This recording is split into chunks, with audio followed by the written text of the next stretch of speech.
네, 우리 지난 시간에 이제 요한계시록의 서론, 또 그 인사말에 대해서 배웠었는데, 그거 가지고 이제 매일매일 기도, 하자, 이렇게 말씀을 드렸었죠. 좀 해보셨나요? 네, 우리 화면을 좀 띄워주시고,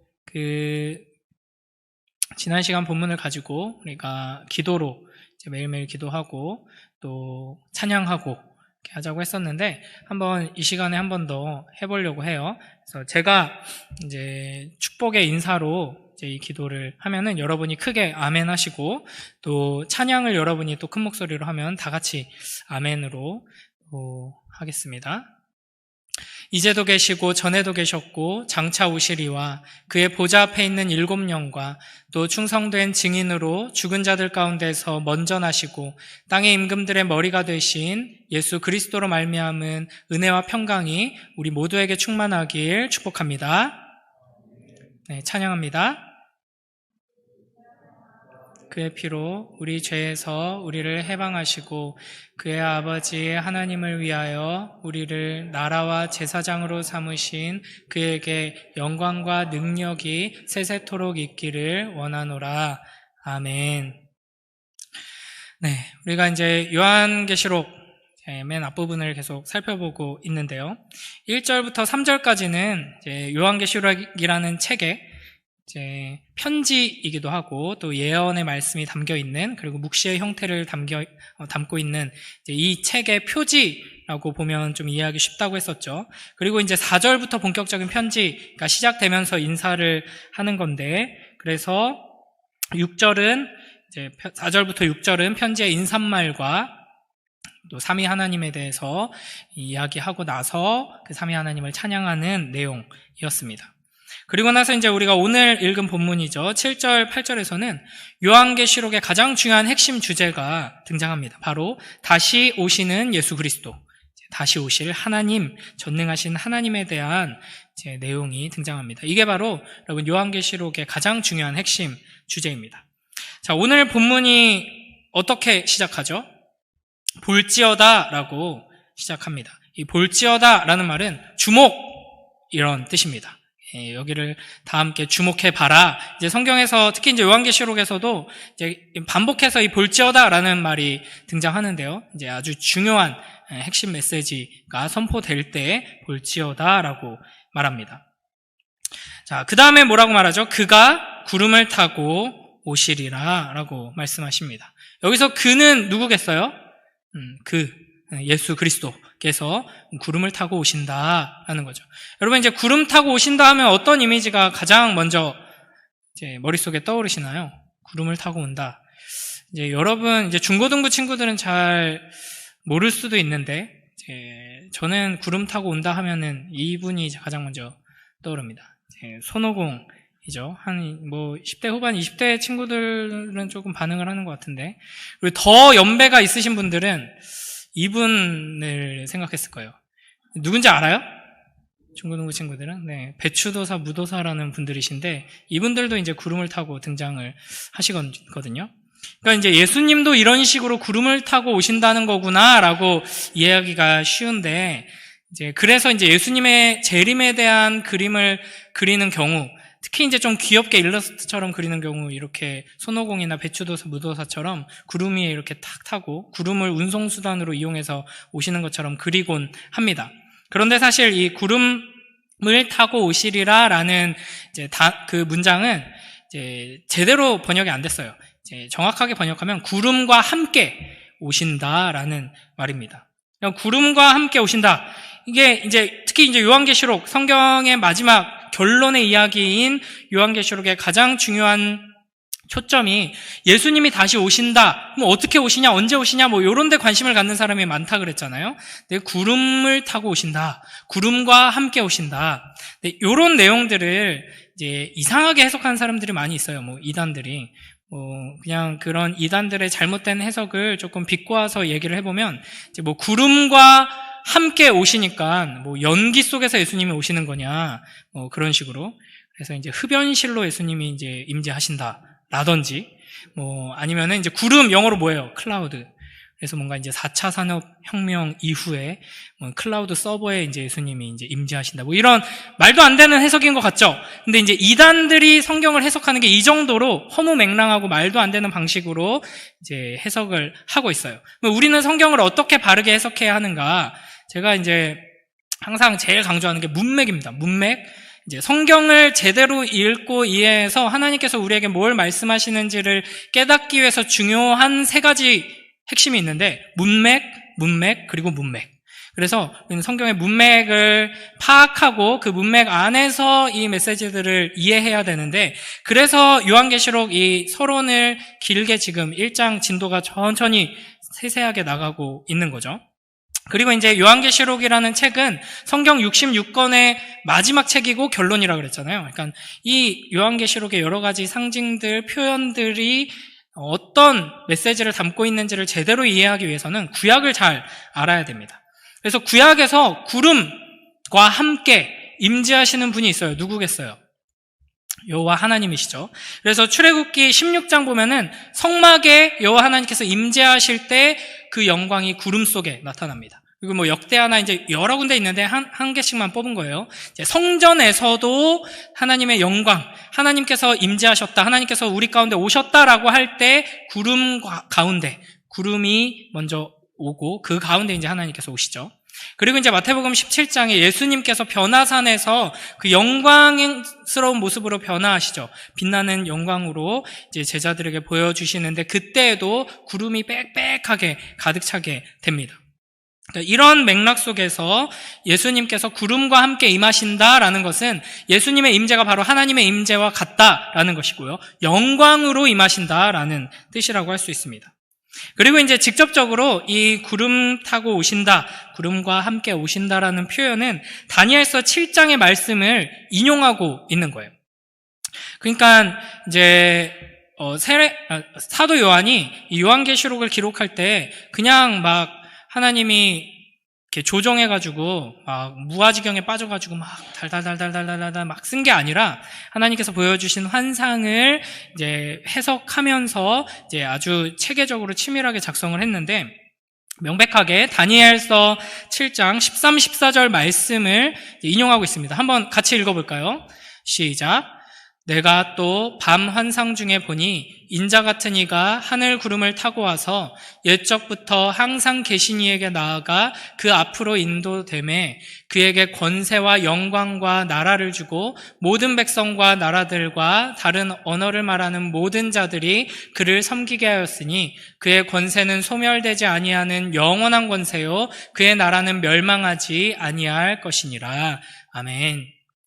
다니엘이 환상을 봅니다. 근데 인자 같으니, 이게 이제 오실, 이제 구약의 말씀이죠. 다니엘은 인자 같으니 사람의 모습을 하고 있는 어떤 분, 근데 이제 오실 메시아 그리스도에 대한 예언이죠. 근데 그 그리스도께서 이제 어떻게 오시냐? 구름을 타고 오신다라고 말합니다. 이 다니엘서의 이 환상의 맥락을 또 알아야겠죠. 어떤 맥락이냐면 하나님께서 이 메시아에 대해서 말씀하시면서 하나님께서 이 악한 모든 나라들, 제국들을 심판하시고 나서 이 모든 나라들을 통치하는 왕으로서 오실 것이다 라는 이야기를 하시면서 그 장면을 보여주시는 거예요. 네, 그러면서 이제 오실 메시아가 구름 타고 오신다라고 예언을 하고 있죠. 그 요한이 요한계시록을 쓰면서 이걸 인용해서 구름 타고 오신다라고 했다는 것은 예수님께서 오시는 것이 하나님의 임재와 같은 영광스러운 임재일 뿐 아니라 모든 나라를 통치하고 다스리시는 왕으로서 오시는 것이다 라는 것을 보여주는 것이죠.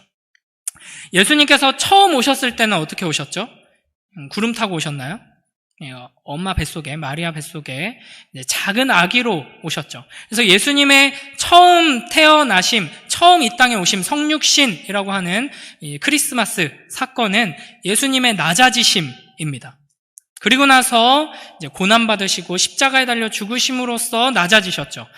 그 이후에 예수 그리스도께서는 이제 높아지십니다. 부활하심으로써 높아지시고, 승천하심으로써 높아지시고, 그 다음에 이제 다시 오심, 재림으로써 그 높아지심이 완벽하게 완성되는 것이죠.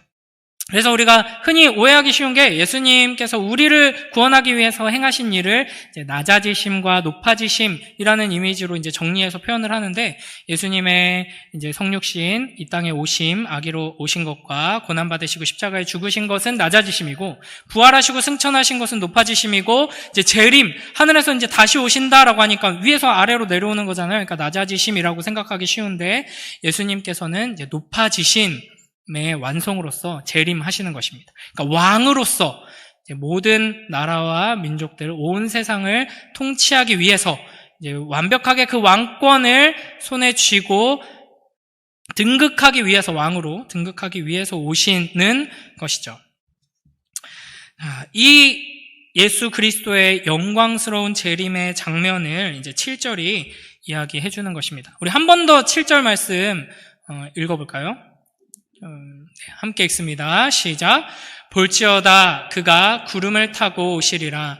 각 사람의 눈이 그를 보겠고 그를 찌른 자들도 볼 것이요 땅에 있는 모든 족속이 그로 말미암아 애곡하리니 그러하리라. 아멘.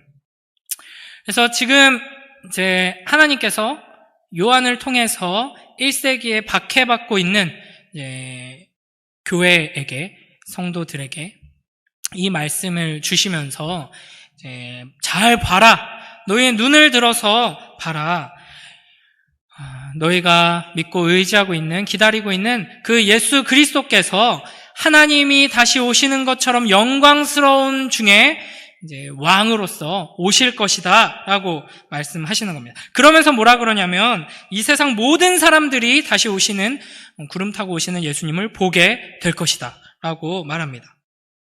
그러니까 이게 또 예수님의 초림과 재림, 아기 예수로 오신 예수님과 다시 오시는 예수님의 가장 큰 차이죠.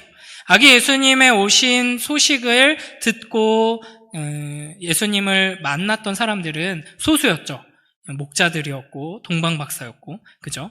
그러나 예수님께서 다시 오실 때에는 선택된 몇몇 사람들만, 예수님을 간절히 기다리던 사람들만, 착하게 살았던 사람들만 보는 것이 아니라 온 세상 모든 이들이 보게 될 것입니다. 그러면서 뭐라고 표현하냐면 7절에서 예수님을 찌른 자들도 보게 될 것이다, 그리고 애곡하게 될 것이다 라고 말합니다. 여기서 이제 예수님을 찌른 자들이 누구냐, 그리고 애곡하는 사람들은 누구고 왜 애곡하게 되느냐, 이걸 좀 살펴볼 텐데요. 이 말씀도 구약 성경을 인용하면서 하는 말씀입니다. 스가랴서 12장 10절 말씀인데요. 우리 이것도 한번 읽어볼까요? 스가랴서 12장 10절 말씀입니다. 스가랴서 12장 10절 말씀 제가 읽겠습니다. 내가 다윗의 집과 예루살렘 주민에게 은총과 간구하는 심령을 부어주리니 그들이 그 찌른 바 그를 바라보고 그를 위하여 애통하기를 독자를 위하여 애통하듯 하며 그를 위하여 통곡하기를 장자를 위하여 통곡하듯 하리로다. 아멘. 방금 요한계시록 1장 7절 말씀과 굉장히 비슷한 이야기가 등장하죠. 이제 하나님께서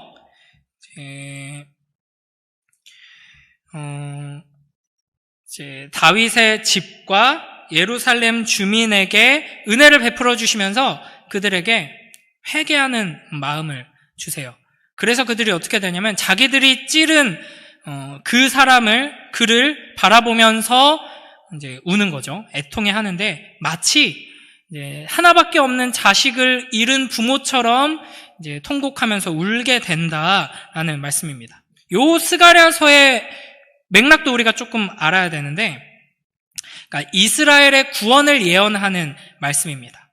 그래서 이제 자기들이 찌른 자를 보면서 엉엉 우는 사람들은 이스라엘 사람들이고요. 그 이스라엘 사람들은 하나님 앞에서 내가 정말 큰 잘못을 저질렀구나라고 하면서 회개의 눈물을 흘리고 있는 것입니다. 근데 요걸 이제 요한이 인용해서 가지고 와서 이제 7절 말씀을 하고 있는 건데 조금 차이가 있어요. 여기서 이제 스가랴서에서는 없었던 각 사람의 눈, 땅에 있는 이라는 말을 첨가합니다. 그래서 요한계시록의 맥락에서는 모든 사람들이 그 예수님이 오시는 걸 보면서 이제 모든 사람들이 통곡하게 되는 것이죠. 자, 그러면 이제 그 찌른 자들도 보고 온다고 하는데 그 찌른 자들이 누구인가? 요한복음 19장을 보면요, 예수님께서 십자가에 달려 죽으실 때 예수님을 찌른 자들 있죠. 누구죠? 군인들이죠. 네, 요 이미지를 가지고 설명하는 겁니다. 그러니까 그 예수님을 찔렀던 걔네들 있지, 걔네들이 예수님 오는 거 보게 될 거야, 이제 이 말이 아니라 예수님을 찌른 자들처럼 예수님을 십자가에 매달아 죽인 죄인들, 그들이 모두 예수님의 다시 오심을 보게 될 것이다 라는 선언입니다. 이걸 이제 넓게 이해하면은 우리 모두라고 할 수 있죠. 그러니까 우리 중에 나는 예수님 안 찔렀는데 예수님 십자가에 달리신 거 나랑은 상관없는 일이야 라고 말할 수 있는 사람이 아무도 없죠. 예수님께서 우리 죄 때문에 우리의 죄를 이제 짊어지시고 십자가에 달리셨기 때문에 그 예수님을 찌른 게 바로 우리들입니다. 그러니까 이 모든 이 땅의 죄인들이 구름 타고 오시는 예수님을 보게 될 것이고 애통하며 통곡하며 울게 될 것이다 라는 게 요한이 우리에게 주는 말씀입니다. 우리가 읽은 이 스가랴서 말씀을 예수님께서도 인용해서 말씀하시는데요. 자, 마태복음 24장 29절 30절 말씀입니다. 요거는 있나요? 네, 우리 함께 읽어보겠습니다. 시작. 그날 환란 후에 즉시 해가 어두워지며 달이 빛을 내지 아니하며 별들이 하늘에서 떨어지며 하늘의 권능들이 흔들리리라. 그때 인자의 징조가 하늘에서 보이겠고 그때 땅의 모든 족속들이 통곡하며 그들이 인자가 구름을 타고 능력과 큰 영광으로 오는 것을 보리라. 아멘. 예수님께서 하신 말씀입니다. 예수님께서 다시 오실 때 모든 이들이 그 예수님께서 다시 오신다는 것을 보게 될 것이다. 그러니까 여러분, 이단들 중에 내가 보혜사 성령이다, 내가 재림 예수다라는 사람들 있잖아요. 너네가 그걸 몰라서 내가 비밀을 알려주겠다, 뭐 이런 사람들 다 거짓말쟁이인 것이죠. 그러니까 예수님께서 다시 오실 때는 온 세상 모든 사람들, 예수님이 누군지를 제대로 모르는 사람들까지도, 예수님을 무시한 채 자기 멋대로 살아가던 사람들도 예수님의 다시 오심을 보게 될 것이고 그 모든 이들이 다 통곡하며 울게 될 것입니다. 이게 마지막 날 이루어지게 될 일입니다. 그러니까 정리하자면 스가랴서의 문맥에서는 이제 그리스도께서, 메시아께서 다시 오실 때 울게 되는 자들은 하나님의 백성들, 회개의 눈물로 울게 되는 것이고요. 요한계시록의 문맥에서는 모든 이들, 특히 강조되는 것이 예수님을 찌른 자들. 그래서 이제 왜 우는 거겠어요? 자기가 찔렀는데, 자기가 죽여버렸는데, 내가 무시하고, 내가 죽여놓고도 무시하고 살았는데 영광 중에 살아서 다시 오니까 어떻겠어요? 심정이 망했다, 큰일 났다, 절망 속에서 고통스러워하며 두려워하며 통곡하며 울게 되는 것이죠. 그래서 마지막 때 예수님께서 다시 오실 것인데, 영광 중에 다시 오실 것인데, 그때 모든 사람들이 그걸 보게 될 것이고 모든 사람들이 울게 될 것입니다. 그러나 이 울음은 크게 두 가지로 나눌 수 있는 것이죠. 두려워하며 절망하며 통곡하는 눈물과 하나님의 자녀들의 눈물이죠. 물론 이제 우리는 두려워하며 통곡하며 절망 속에서 우는 게 아니겠죠. 그럼에도 불구하고 이제 눈물을 흘리게 될 것입니다. 여러 가지 의미가 있을 거예요. 안도의 눈물, 기쁨의 눈물일 수도 있고요. 또 우리가 예수 그리스도를 찌른 자들이었음에도 불구하고 우리를 위해서 십자가에 달려 죽으시고 부활하시고 승천하셔서 지금까지 우리를 인도하셔서 이제 하나님 나라를 완성해 주시는 그 은혜에 감격하면서 이제 내가 찔렀던 것에 대한 회개의 눈물. 그러니까 이게 단순히 후회가 아니죠. 이제 회개와 기쁨과 감사와 안도의 눈물로 우리는 그 마지막 예수님께서 다시 오시는 순간을 맞이하게 될 것입니다. 이에 대한 또한 하나의 부연 설명이 8절에서 나오는데요. 우리 8절 말씀도 함께 크게 읽어보겠습니다. 시작. 주 하나님이 이르시되 나는 알파와 오메가라. 이제도 있고 전에도 있었고 장차 올 자요 전능한 자라 하시더라. 아멘. 알파와 오메가라라는 말로 이제 예수님께서 또한 자신을 소개하십니다. 알파와 오메가가 무슨 뜻일까요? 이제 요한계시록 1장에서 이런 표현들, 또 전체에서 이런 표현들이 계속 등장합니다. 처음이자 마지막이다, 이런 말씀도 하셨고요. 또 이제도 계시고 전에도 계셨고 장차 오실 이라는 표현으로도 이제 했습니다. 그 같은 맥락에 있는 말씀인데요. 이게 헬라어 알파벳이에요. 여러분 헬라어 알파벳 아는 사람 있어요? 우리 코로나 지나면서 이거 많이 들어봤을 거예요. 잘 보이나요? 이게 이제 큰 노란 글씨는 보이죠? 알파, 베타, 감마, 델타, 엡실론, 제타, 에타, 세타, 이오타, 이거 이제 신학교에서 열심히 배웠었는데, 중간에 보면은 오미크론이 있어요. 거의 뒤쪽에 있거든요. 동그라미, 보이죠? 동그라미. 그게 오미크론이에요. 그러니까 변이가 지금 계속 일어나서 오미크론까지 온 거죠. 여기서 또 변이가 일어나면 그 다음 뭐겠어요? 우는 표시처럼 돼 있는 거 있죠? 유유. 이게 이제 파이, 우리가 파이라고 부르죠. 그거예요. 그 다음에 이제 로, 시그마 수학 시간에 이제 고등학생 이상 배우나요? 시그마도 있고, 이렇게 쭉 가다가 마지막에 오메가로 끝납니다. 이제 변이가 이제 끝나고 없어져야 되는데, 이제 마지막 한 5년 지나가지고, 이제 요즘 오메가 변이 때문에 우리가 힘든데, 여러분 기도합시다. 이러면 너무 이제, 힘들겠죠. 그래서 여러분 이제 코로나가 빨리 종식되기를 계속 기도해야 합니다. 그러니까 여기서 이제 알파와 오메가라는 것은 A부터 Z까지 이거랑 똑같은 말이죠. 그러니까 예수님께서 이 모든 세상의 역사를 시작하신 분이고 또 끝마치시는 분이다라는 뜻입니다. 그러니까 우리 하나님, 우리 주 예수 그리스도께서는 만물의 창조주이시면서 이제 창조해놓고 마음에 들어 하고 그냥 보고 계시는 분이 아니라 이 모든 역사를 주관하시고 통치하시고 비적하시고 결국에는 완성해 내시는 분이시다. 이 역사의 마침표를 예수 그리스도께서 찍으신다. 무엇을 통해? 재림을 통해. 이걸 말씀하시는 것입니다. 그리고 나서 또 뭐라고 표현해요? 8절에서 전능한 자라. 이 표현이 신약 성경에서 10번 등장하는데 요한계시록에 9번 등장합니다. 이게 구약 성경에서는 만군의 여호와라는 말로 사용되고 있죠. 그러니까 하나님의 예수 그리스도의 전능하심, 주권을, 통치권을 강조하는 표현입니다. 자, 그래서 오늘 이 7절, 8절을 통해서 하나님께서 우리에게 하시는 말씀이 뭐냐? 알파와 오메가이시며 전능하신 하나님, 예수 그리스도께서 영광 중에 임하신다. 그걸 봐라 라는 겁니다. 예수님께서는 곧 다시 오실 것입니다. 우리에게 약속하셨죠. 약속하신 대로 오실 것입니다. 다시 오실 주님은 비밀하게, 은밀하게, 또 연약한 모습으로 오시는 것이 아니라 모두를 두려움에 떨게 만드는, 이 세상 모두를 엎드리게 만들고 통곡하게 만드는 영광의 주님으로, 통치자로, 심판의 왕으로 오신다 하는 것입니다. 이 다시 오실 주님을 보며 기다리며 믿고 의지하며 살아가는 복된 우리 모두가 되길 주님의 이름으로 축복합니다. 우리 이제 중고등부에서 계속 저와 함께하는 친구들은 이제 아멘이 적으면은 제가 설교를 계속 늘린다는 걸 잘 알고 있는데 이제 4부 예배 이제 새롭게 오신 분들은 잘 모르셔가지고 아쉽게도 끝날 뻔했지만 다시 이어가도록 하겠습니다.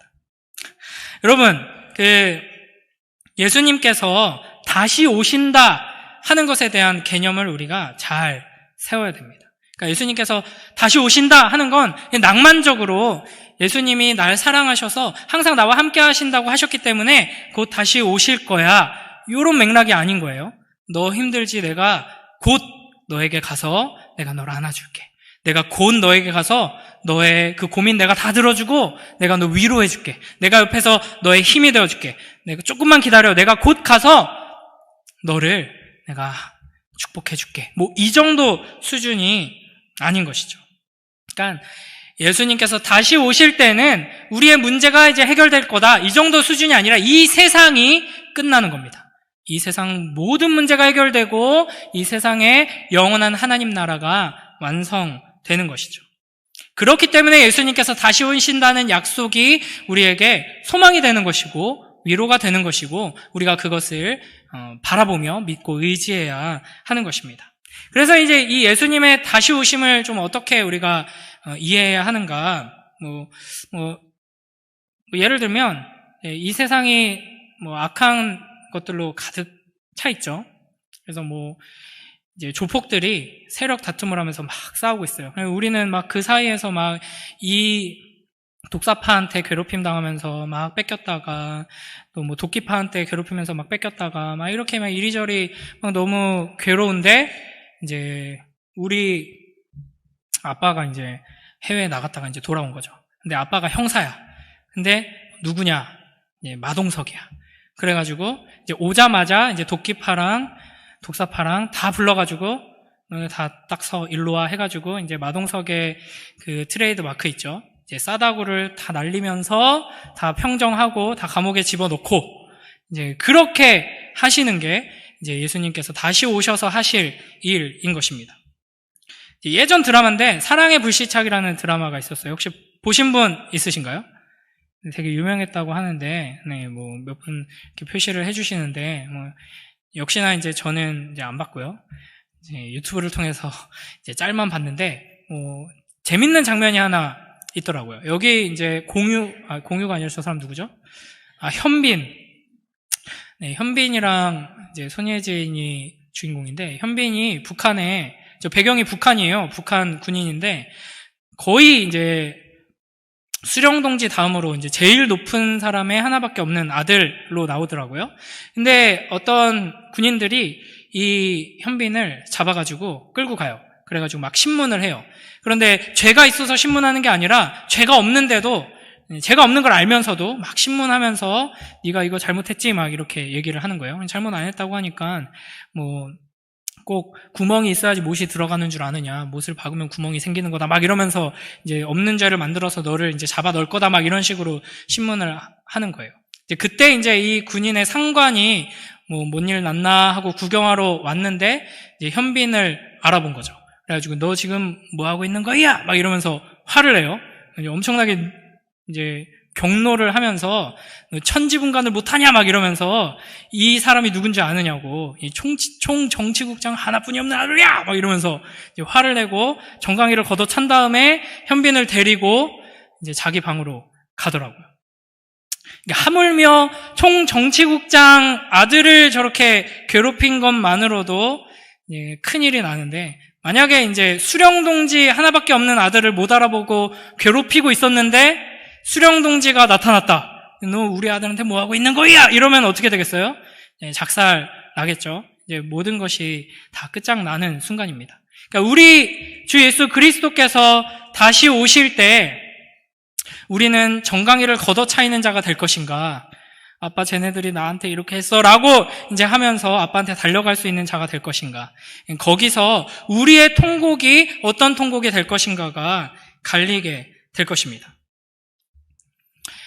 이제 하나님의 자녀들을 뭣도 모르고 그리스도께서 다시 오신다는 것을 깨닫지 못하고 이 온 세상에 지금도 통치하고 다스리시는 영원한 왕이 예수 그리스도라는 것을 알지 못하고 교회를 우리들을 하나님의 자녀들을 마구 괴롭히고 무시하던 자들, 그럼으로써 예수 그리스도를 괴롭히고 무시하던 이들은 두려움에 떨면서 내가 지금 무슨 짓을 한 거지? 라고 하면서 이제 통곡하게 될 것이고요.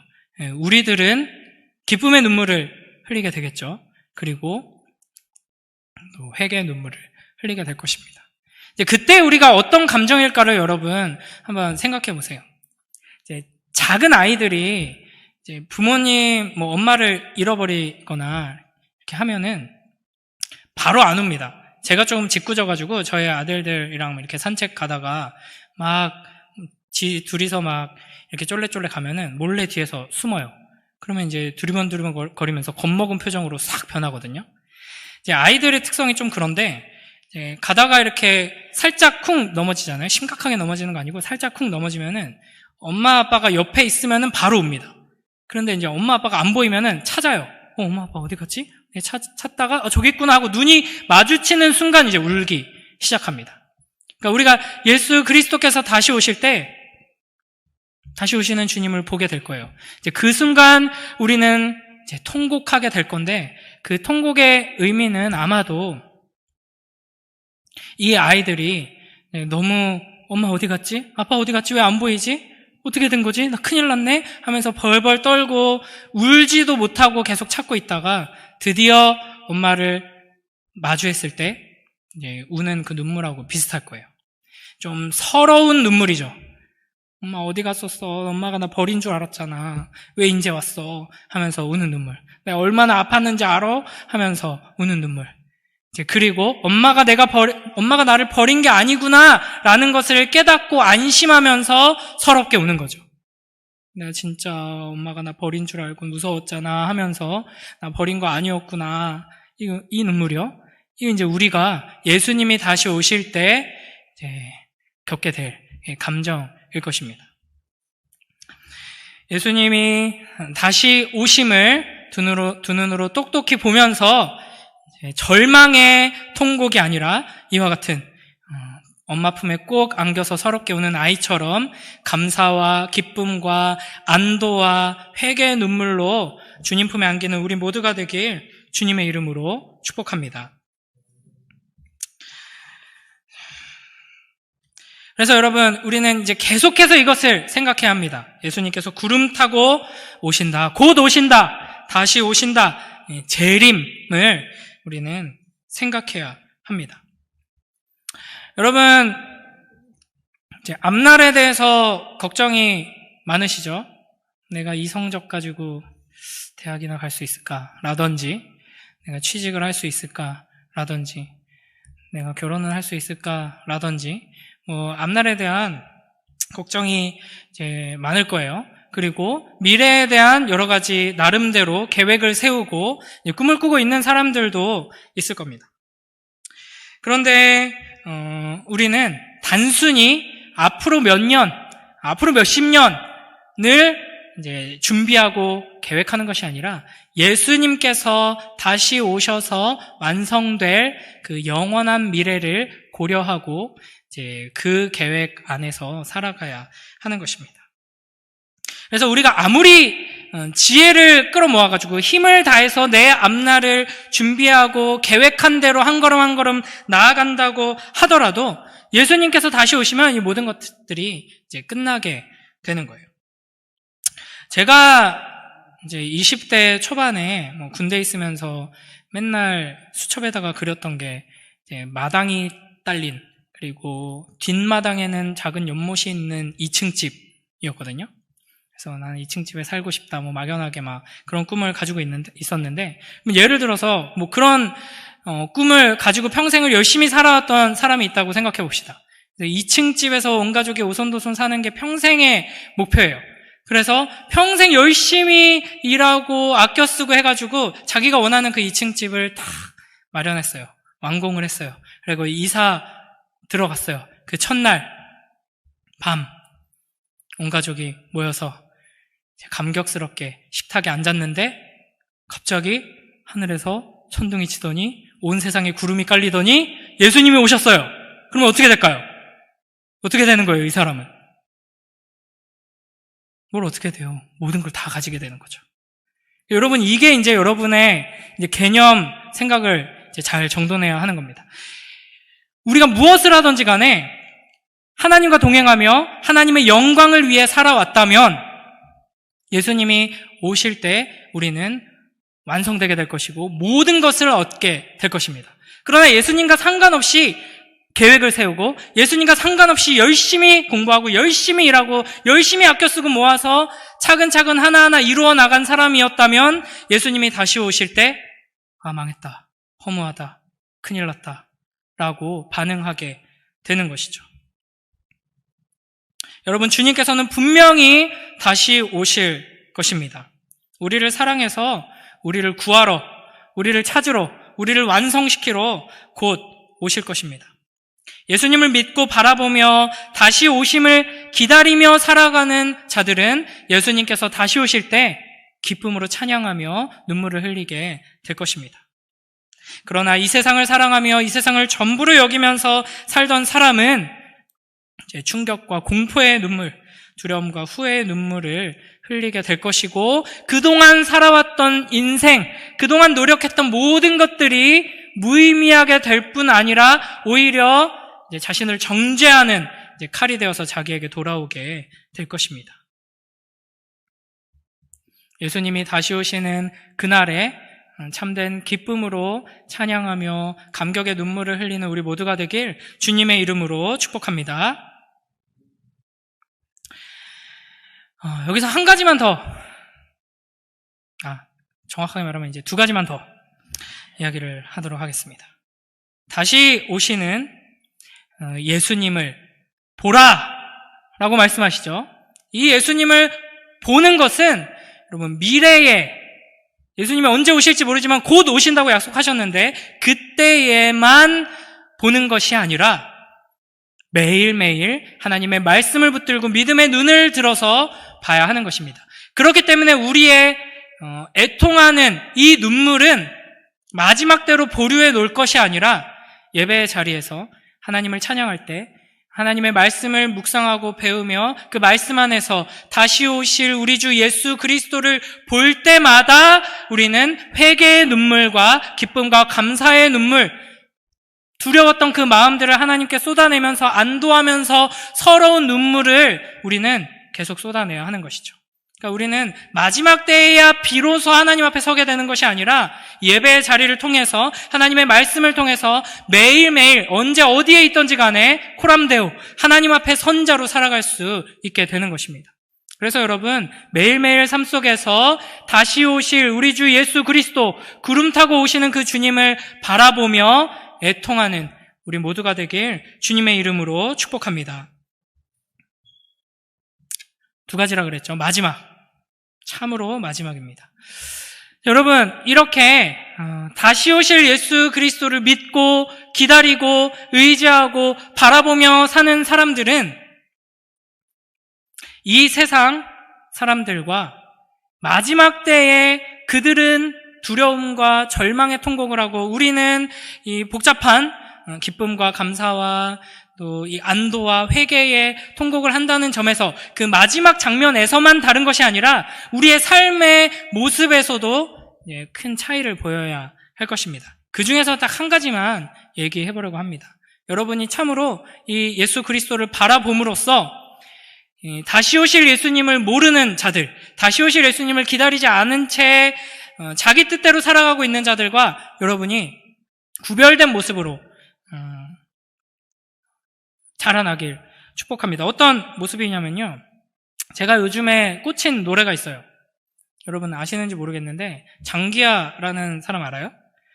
네, 이분이 이제 새로운 앨범을 냈는데 굉장히 특이하더라고요. 랩처럼 이렇게 중얼중얼 거리는 노래를 냈는데 너네 자랑하고 싶은 거 있으면 얼마든지 해. 난 괜찮아. 난 아무렇지도 않아. 이게 노래예요. 이게 노래 부른 거예요. 제가 이 장기하의 노래를 부른 거거든요. 난 전혀 부럽지가 않아. 이러고 계속 반복하더라고요. 너네 자랑하고 싶은 거 있으면 얼마든지 해. 난 괜찮아. 난 아무렇지도 않아. 난 전혀 아무렇지도 않아. 이걸 이제 제가 너무 매력적이어가지고 계속 불렀더니 이든이도 신나가지고 막 따라 하더라고요. 그러다가 제가 제 아들한테 말했어요. 이든아, 너 자랑하고 싶은 거 있으면 얼마든지 해. 아빠는 괜찮아. 아빠는 아무렇지도 않아. 전혀 아무렇지도 않아. 그랬더니 이든이가 이렇게 말하더라고요. 아빠, 난 자랑하고 싶은 거 없는데? 이렇게 말하더라고요. 이 자랑하고 싶은 거 없다는 게 굉장히 부럽게 느껴졌어요. 그러니까 이 노래 가사의 핵심이 뭐냐면 사람들이 자꾸 자랑을 하는데 왜 자랑을 하냐? 다른 사람이 부러우니까 자랑을 하는 거다. 자랑을 하니까 그걸 들은 사람 또 부러워지고, 부러우니까 또 자기 뭐 자랑할 거 없나 찾아서 자랑을 하고, 자랑하니까 부러워지고, 부러우니까 자랑을 하고. 이게 또 이제 노래거든요. 제가 노래 부른 거예요, 지금. 부러우니까 자랑을 하고, 자랑하니까 부러워지고. 근데 이제 저희 아들은 난 자랑할 것이 없다라는 걸 자랑하더라고요. 그러고 나니까 이제 이 장기하의 의도를 제가 파악했어요. 이 노래를 하면서 자기는 자랑하는 거예요. 나 자랑할 거 없다. 근데 이제 우리가 바로 이런 세상 속을 살아가고 있거든요. 온갖 것들을 자랑합니다. 미디어를 보면은 이제 계속 그런 것들을 자랑하죠. 이렇게 좋은 집에 산다, 이렇게 좋은 차 탄다, 이렇게 비싼 시계 차고 있다, 내가 이렇게 성공했다, 플렉스 이러면서 자랑을 하고요. 이렇게 좋은 학교를 갔다, 이렇게 좋은 데 취직했다, 뭐 이런 것들을 계속 자랑하고 그걸 보는 사람들은 부러워하죠. 그래서 나는 뭐 자랑할 거 없나? 뭐 이러면서 또 자랑을 해요. 그 자랑을 하는 걸 보고 또 부러워지고, 부러워지면 자랑을 하고, 자랑을 하면 부러워지고. 그런 세상 속에서 이제 자랑하는 것들을 이제 질투하면서 내가 더 많이 얻기 위해서, 내가 다른 사람의 부러움을 사기 위해서 싸우고 빼앗고 상처 입히고 이제 불안해하는 이 세상 속에서 우리는 이렇게 말할 수 있어야 되는 겁니다. 그래, 자랑하고 싶은 거 있으면 얼마든지 해. 나는 아무렇지도 않아. 하나도 아무렇지도 않아. 이렇게 말할 수 있어야 되는 것이죠. 어떻게요? 어떻게 이렇게 우리는 말할 수 있을까요? 뭐 이런 가사도 있거든요. 네가 가진 게 많겠니? 내가 가진 게 많겠니? 난 잘 모르겠지만 뭐 생각을 해보자고 이러면서 막 얘기를 해요. 우리는 그들보다 단순히 가진 게 많기 때문에, 아니면 나는 뭐 욕심이 없기 때문에 뭐 자랑하든지 말든지 뭐 알아서 해, 나는 아무렇지도 않아, 이게 아니라 그들이 자랑하는 것과 우리가 가진 것의 수준이 너무나도 다르기 때문에 자랑하던 말던 우리는 전혀 영향을 받지 않는 것입니다. 예를 들면 이런 거예요. 이제 조기 축구에 하는 아저씨들이 회식을 하면서 막 자랑을 해요. 이번 경기에서 내가 골 제일 많이 넣었다 이러면서 막 자랑을 하고, 다른 아저씨는 야 그래도 우리 팀이, 너는 골 많이 넣었지만 우리 팀이 이겼다 막 이러면서 자랑을 하고, 야 지난 전국 조기 축구 팀 대항전에서 우리 팀이 우승했다 막 이러면서 이렇게 자랑을 해요. 근데 그 옆에서 한 사람이 자랑에 참여하지 않고 뭐 부러워하지도 않는 것 같고 그냥 있어요. 그래서 너도 뭐 자랑할 거 없어? 흥민아? 손흥민? 너는 왜 자랑할 거 없어? 왜 가만히 있어? 이렇게 말하는 거죠. 근데 이 조기 축구의 아저씨들은 그렇게 막 축구 잘한다고 자랑하지만 이제 손흥민이 저는 뭐 이렇게 이런 걸 했고요 했는데 몰라요, 잘 그걸. 뜬구름 잡는 소리 하지 말고 조기 축구에서 어떤 업적을 쌓았냐고 뭐 이러면서 자랑할 거 없어? 이렇게 말하는 거죠. 손흥민 입장에서는 어떻겠어요? 뭐 자랑할 거 있으면 얼마든지 해. 나는 아무렇지도 않아. 이렇게 되는 것이죠. 여러분, 우리에게는 영원한 하나님 나라가 있습니다. 그 영원한 하나님 나라를 완성하실 우리 주 예수 그리스도께서 다시 오신다고 약속해 주셨습니다. 그냥 모호하게 그 약속을 가지고 있는 것이 아니라 믿음의 눈을 들어 보라 라고 말씀하십니다. 우리는 하나님 말씀 안에서 그 예수 그리스도를 보게 되는 것이죠. 이 재림신앙을 가지고 예수님을 보며 예수님을 기다리며 붙드는 자들은 이 세상 자랑에 결코 흔들리지 않을 것입니다.